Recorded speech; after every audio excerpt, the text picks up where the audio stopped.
She called me up and she said she was sounding so excited. And on the phone she says, "Paul, I'm so excited. Guess what I've done?" And I said, "I don't know, Mum." She's in her 80s. "Are you getting married?" She says, "No, I've paid for my funeral." And she had no fear of death, none whatsoever. And when she took ill a few weeks ago, a friend of hers said to her, "Edith, I think you might be dying." And she says, "I'm ready. I want to go." And she said goodbyes many times. And the last verse of this hymn said, "Farewell, mortality. Jesus is mine. Welcome, eternity." That was my mother. Jesus is mine. Welcome, O loved and blessed. Welcome, sweet scenes of rest. Welcome, my Saviour's breast. Jesus is mine.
Jeffery, because we said many of the same things in our speech. So please bear with me if you hear some repetition, but the speeches are different, I assure you.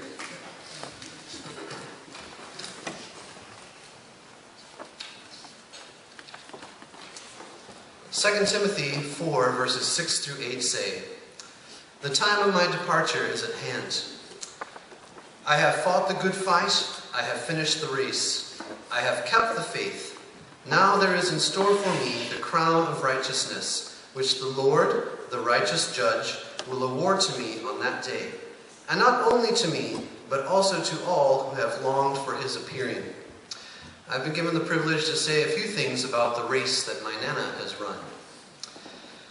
If Nana were here today, I don't believe she would want me to talk about her and what she has done.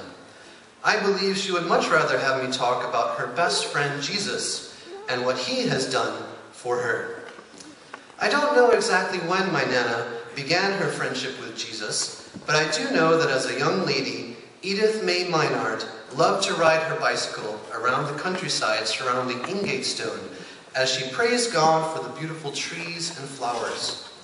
During those bike rides, she also talked to Jesus about her dreams of the future and her longing to be of service outside her home. Little did she know then that outside her home meant India. After completing her nurse's training, she left for India in the mid-1940s. Her friend Jesus went with her as she boarded a military ship for the long journey. And when she arrived in Derry-on-Soane, India, it was Jesus who helped her to learn Hindi, and it was Jesus who gave her the energy and the joy to serve as a midwife and Bible teacher. When Edith had the chance, she couldn't help but tell her friends about her best friend Jesus. 5 years later, she returned to England, and after talking with her friend Jesus, she believed there was a certain man she would marry. That young man was the Reverend Henry Jeffery, affectionately known as Jeff to her and her family. But Henry Jeffery was clueless. He had no idea how Edith felt about him. When Edith heard that Jeff was returning to Brazil as a missionary, she cried out to Jesus, "How and when will Jeff ever know he is to be my husband? How will we ever be together?" Her friend Jesus heard the cry of her heart, for soon the newlywed Edith Jeffery was packing her bags for Brazil to accompany her new husband to a new mission field. In my allotted 5 minutes, I couldn't possibly review how Jesus helped Nana during her 20 years in Brazil. That's 20 years of Sunday school teaching, playing the organ at every church service, playing the accordion at open-air meetings, visitation of church members, midwifery, and choir directing, not to mention her most important job, the raising of her 2 children, Anne and Paul Jeffery, to know and love her best friend Jesus. You may have noticed that I have ended up saying quite a few things that my Nana has done. But let me emphasize once again, as Nana would, that none of this could have been done if not for her friend and helper Jesus. Jesus helped her in times of sorrow. For example, after her beloved husband Henry Jeffery died, for 30 years, Nana talked to Jesus about her loneliness. Even when Nana had a small concern, she would turn to her friend Jesus for help. For example, when Nana misplaced her keys, she would stop her flustered, futile searching, sit down on a chair, and ask Jesus to help her remember where she had put them. Soon she would sense Jesus telling her to move a book or search in a certain pocket, and there would be the lost keys. But Nana didn't only talk to Jesus in times of trouble. She spoke with him regularly about all things.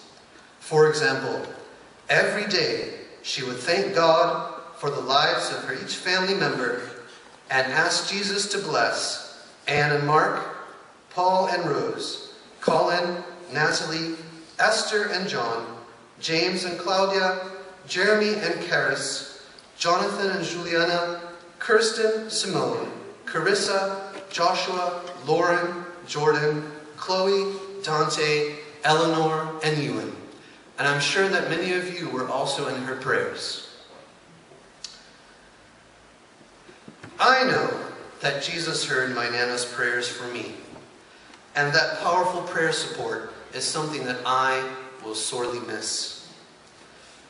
As Nana got older, her children and grandchildren were scattered throughout England, and to every corner of the globe.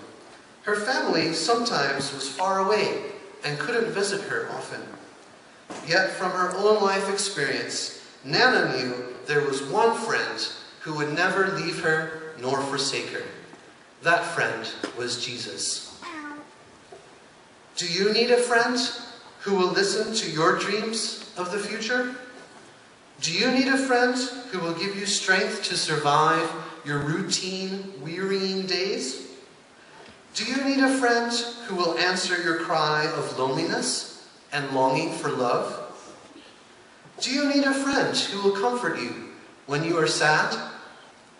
Do you need a friend who will give you the joy to live?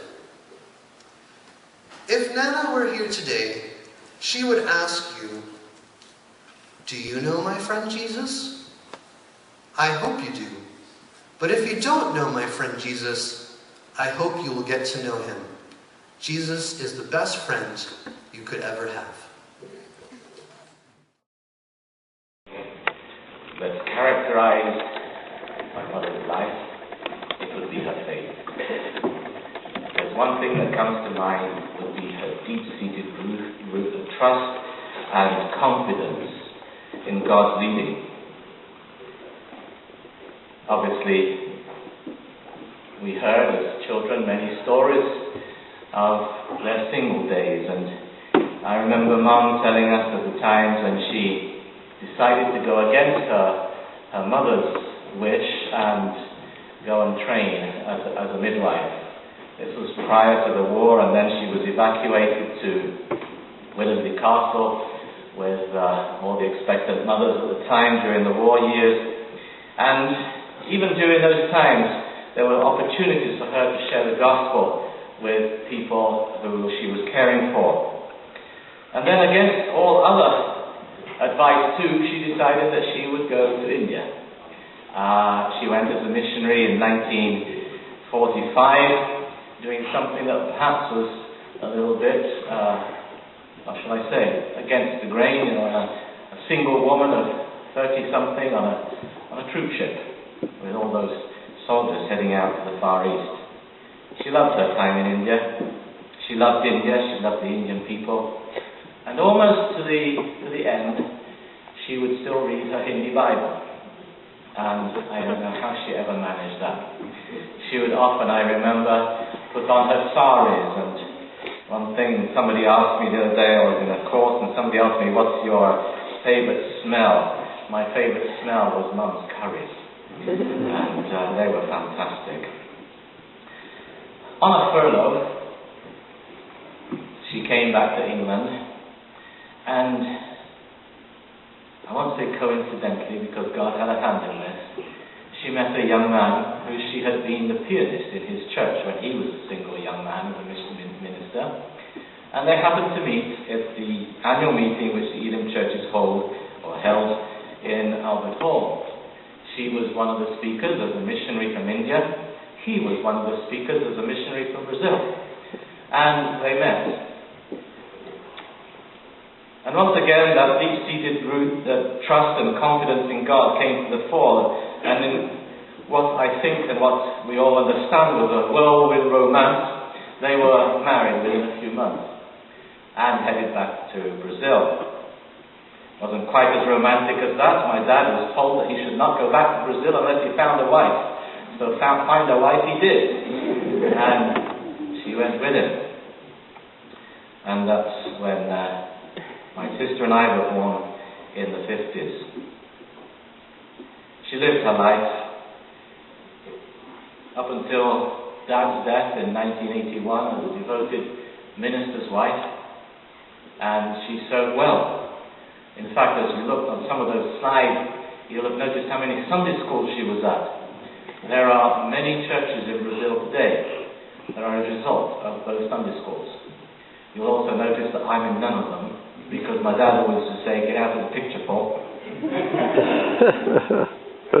And to this day, people in Brazil that I've met over the last few years would say, how is Irmã Edith? How is Sister Edith? And they remember her with fondness.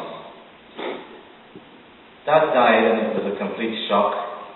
But yet she rebuilt her life. She started helping children in the local American missionary school in Sao Paulo. And she found fulfillment in that. And in that community of missionaries and so on, she made many friends. Friends who today still consider her very fondly. But one thing that she did miss, because Dad had done all the business, Dad had been the true head of the home, she did miss that kind of organizational ability. And she would often put things aside and forget things and not know what she'd done with it. And she often would tell me, Paul, I couldn't live without the Lord. I couldn't live without God. And she would often say to me, Paul, I lost my glasses the other day, and I prayed, and the Lord showed me exactly where they were. Or I lost my bank book, and God showed me where it was. And anything at all, she would just take it to the Lord in prayer. And if there was that family situation that, as families go through their ups and downs, they too find that, they have their problems, she would always be saying, I'm praying for you. Every time in recent years when I would phone her in the evening and we'd say, good night, God bless you, she'd say, I love you, I'm praying for you.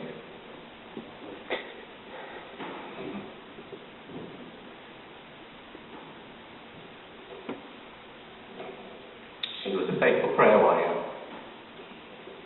She supported missions.